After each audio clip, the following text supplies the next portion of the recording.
Peta persaingan Pilpres 2024 semakin jelas setelah PD Perjuangan mengumumkan Menko Polhukam Mahfud MD menjadi bacawa pres Ganjar Pranowo. Sementara baca pres Prabowo Subianto tidak mau buru-buru mengumumkan bakal calon wakil presidennya.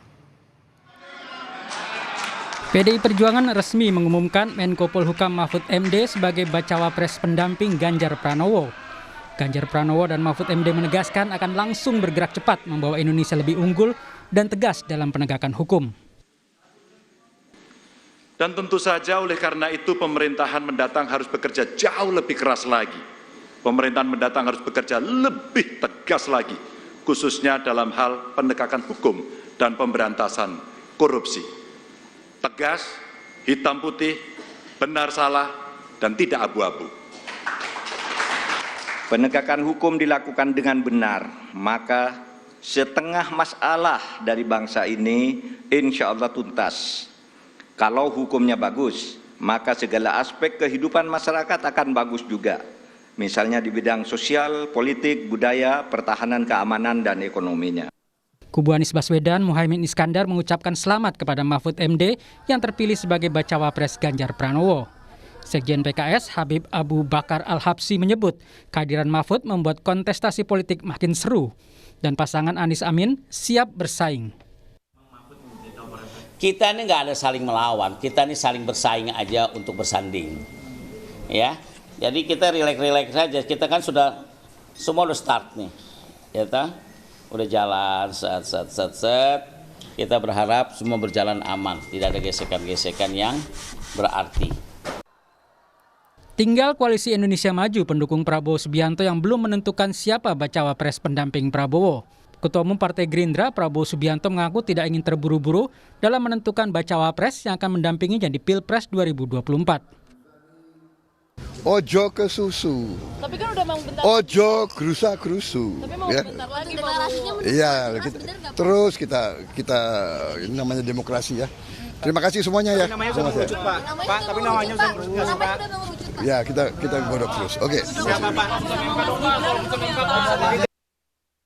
Lembaga survei Poltreking pernah merilis elektabilitas jika Ganjar Pranowo dipasangkan dengan Mahfud MD. Hasilnya, Ganjar Mahfud elektabilitasnya 31,6%. Sementara elektabilitas Prabowo jika dipasangkan dengan Gibran Rakabuming Raka mencapai 30,7%. Sedangkan pasangan Anies Muhaimin elektabilitasnya 18,4%. Usai deklarasi, pasangan Ganjar Pranowo dan Mahfud MD akan langsung mendaftar ke Komisi Pemilihan Umum besok. Hal yang sama juga dilakukan baca pres dan bacawa pres Koalisi Perubahan Anies Baswedan dan Muhaimin Iskandar. Tim Liputan Kompas TV. Dan saudara, PDI Perjuangan resmi menunjuk Menko Polhukam Mahfud MD menjadi bacawa pres mendampingi Ganjar Pranowo. Deklarasi yang disampaikan Ketua Umum PDI Perjuangan Megawati Soekarno Putri itu membuat peta persaingan Pilpres semakin jelas. Bagaimana koalisi pendukung Prabowo Subianto dan Anies Baswedan bersiap? Kami akan membahas bersama Ketua DPP PDI Perjuangan Eriko Sutarduga, ada Ketua DPP Nasdem Saad Mustafa, dan Ketua DPP Partai Golkar Dev Laksono. Selamat sore Bapak-Bapak. Selamat sore. Terima kasih sudah bergabung di Sapa Indonesia Malam. Kang Saan, Brother Dev, Oke, Pak Saan, apa tanggapan dari Koalisi Perubahan terkait dengan deklarasi Ganjar Mahfud MD hari ini? Ya, pertama tentu kita mengucapkan selamat ya ke Pak Ganjar maupun Pak Mahfud yang sudah secara resmi menjadi bakal calon presiden dan wakil presiden.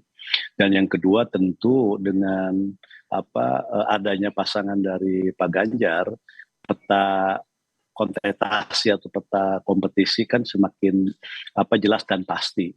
Karena dari koalisi Amin kan sudah ada calon presiden dan calon wakil presidennya. Pak Ganjar sebagai calon presiden dan Pak Mahfud kan kita tinggal nunggu satu lagi pasangan Pak Prabowo dengan siapa. Tapi yang pasti ini semakin pasti dan jelas. Yang kedua juga semakin kompetitif. Jadi dari sisi kami dari pasangan Amin misalnya, Mas Anies punya pengalaman di birokrasi pemerintahan, intelektual, akademisi juga. Pak Mahfud juga sama kan gitu. Rekodnya juga sama-sama dulu berangkat dari aktivis dan sebagainya. Jadi sekali lagi bahwa dari sisi masing-masing pasangan calon ini memiliki keunggulan-keunggulan yang sangat komparatif. Yang kedua juga rekod sebagai intelektual, akademisi, aktivis juga semakin jelas, sehingga ini menjadi sepadan lah kan gitu. Jadi pasangan Amin dan Mas Ganjar dan Pak Mahfud ini kami semakin sepadan. Jadi kompetisinya insya Allah akan semakin menarik dan sehat. Akan semakin seru ya. Bung Dev, kalau menurut Golkar penunjukan Mahfud menjadi kejutan bagi koalisi Prabowo Subianto? Sebenarnya kan sudah cukup lama dibahas di media tentang potensi siapa-siapa saja nama-nama itu. Nah, jadi kalau muncul salah satu kita sudah lama menduga ya. Jadi nggak perlu tanya ke Bang Enrico lagi. Enrico nanti cuma disotar duga-duga saja. Tapi kita sudah menduga-duga, kita sudah tahu kira-kira siapa ini. Jadi kita begitu nama itu diumumkan, kita sudah oh ya, ini memang sudah kita perkirakan bahwa ini yang akan muncul. Gitu. Siapa bacawa pres Prabowo yang akan dipilih untuk bisa menandingi pasangan Ganjar Mahfud MD? Itu nanti kita umumkan, biar Bang Enrico nanti yang menduga-duga, nanti Bang Tangan juga menebak-nebak. Apa yang ditunggu, Bung Dev? Yang ditunggu adalah momen yang tepat dengan waktu yang pas. Gitu. Kan sudah besok nih mulai pendaftaran. Karena ada 1 minggu sampai dengan tanggal 25, jadi masih ada waktu untuk kita memantapkan, mengkonsolidasikan semua jaringan kita untuk kita umumkan tepat pada waktunya. Oke. Bung Enrico, pasangan Ganjar Mahfud sudah deklarasi, mesin politik dan juga tim pemenangan nasional Ganjar sudah bersiap untuk bekerja. Akan yakin menang 1 putaran? Mbak Sinta, tentu sebagai manusia kan kita tidak boleh over percaya diri kan, dengan segala kerendahan hati. Ya tentu kami diminta tadi oleh Ibu Ketua Umum untuk bisa memenuhi, bisa menjadi 1 putaran, karena sebenarnya jujur saja lebih baiklah 1 putaran supaya apa? Supaya masyarakat juga tidak terlalu lama dalam masalah soal pemilihan umum, ya, baik presiden maupun DPR RI, DPRD dan juga DPD, supaya juga tuntas sehingga pemerintahan berikutnya bisa langsung mempersiapkan diri untuk bisa langsung istilahnya gaspol, langsung sakset cepat aja begitu. Itu yang kita istilahkan dengan Mas Ganjar maupun juga dengan tim. Karena apapun juga kan sebenarnya kalau secara jujur Mbak Cynthia, pemilu ini kan untuk rakyat. Rakyat yang menjadi tuan, rakyat yang menjadi panglimanya, rakyat yang akan menentukan pilihannya. Nah tentunya kan juga kita harus memikirkan supaya rakyat juga bisa cepat menerima hasilnya dan bisa kembali melakukan aktivitas seperti biasa tanpa ada rasa kekhawatiran, karena apapun juga kan tidak bisa dipungkiri yang namanya pemilihan umum pasti ada kegamangan lah, katakan seperti gitu. Saya juga bertanya kepada salah satu ahli namanya Pak Panangian Simanungkalit, kebetulan kemarin kami bersama-sama, itu menyampaikan juga banyak juga keraguan di dalam dunia properti. Properti kan salah satu yang menjadi basis juga di dalam kita melihat perkembangan pertumbuhan yang ada di dalam situasi saat ini. Seperti itu Mbak Cynthia. Dengan Cindy ya, Bung Enrico. Cindy, jadi, Mahfud MD ini kan punya basis suara NU, kemudian Jawa Timur ini yang menjadi pertimbangan, salah satu pertimbangan Mahfud MD dipilih menjadi bacawa pres Ganjar Pranowo. Ini sepertinya Jawa Timur NU ini menjadi rebutan. Di kubunya Kang Saan ada Pak Muhaimin Iskandar yang beririsan dengan Pak Mahfud MD. Gimana strategi dari PD Perjuangan dan juga TPN Ganjar Pranowo nih? Bung Enrico. Bagaimana tadi Mbak? Maaf. Karena kan Mahfud MD ini punya ceruk suara NU dan Jawa Timur. Ini sepertinya Jawa Timur suara NU juga diperebutkan. Di kubunya Kang Saan ada Muhaimin Iskandar. Bagaimana TPN Ganjar untuk bisa memaksimalkan meraih suara NU dan Jawa Timur?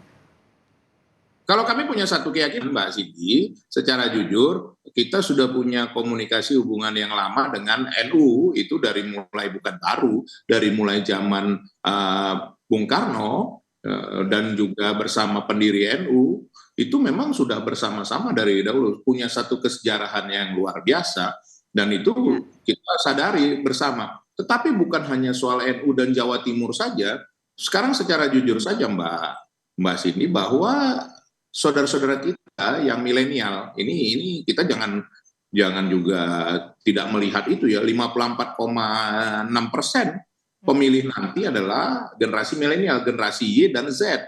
Nah ini sangat mementingkan, pertama yang mereka sangat memperhatikan, mereka menginginkan adanya pemerintahan yang baik dan bersih, itu penting sekali. Kedua mereka, ini dari hasil survei ya, kemudian energi baru dan terbarukan, yang ketiga mengenai ekonomi, mengenai bagaimana prospek kehidupan mereka ke depan. Nah inilah salah satu kalau kami melihat apa yang diputuskan oleh Ibu Ketua Umum bersama para Ketua Umum ini juga memperhatikan hal yang seperti itu. Jadi NU, Jawa Timur, Jawa Barat juga, apapun juga, itu juga sangat penting, dan kita harus jujur akui, ini menjadi juga faktor yang penentu untuk kedepannya seperti itu.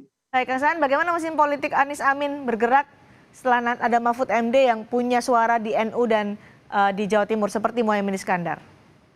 Ya tentu kita punya kelebihan ya. Kelebihan kita yang pertama dari soal kecepatan dalam menentukan pasangan presiden, wakil presiden ya. Kita sudah deklarasikan jauh lebih awal, dan tentu dengan jauh lebih awal konsolidasi kita semakin baik dan semakin masif. Jadi dari sisi start tentu kita lebih depan lah ya gitu. Nah yang kedua dari sisi basis ya, terlepas apapun misalnya Pak Mahfud dari Jawa Timur, tapi dari sisi kekuatan ketokohan bahwa calon wakil presiden dari Amin ini Pak Muhaimin atau Caimin itu ketua umum PKB, dan memang juga basis dari mulai meniti karir dan sebagainya juga di Jawa Timur, tentu kekuatan dan ketokohan untuk menjadi magnet elektoral di Jawa Timur. Saya sih masih yakin bahwa Caimin jauh lebih kuat lah ya. Nanti kita lihat. Baik. Nah, Bung Dev dari Koalisi Indonesia Maju juga akan ikut bertarung di Jawa Timur. Nama Mahfud MD dan juga suara di Jawa Timur akan menjadi pertimbangan menentukan bacawa pres Prabowo.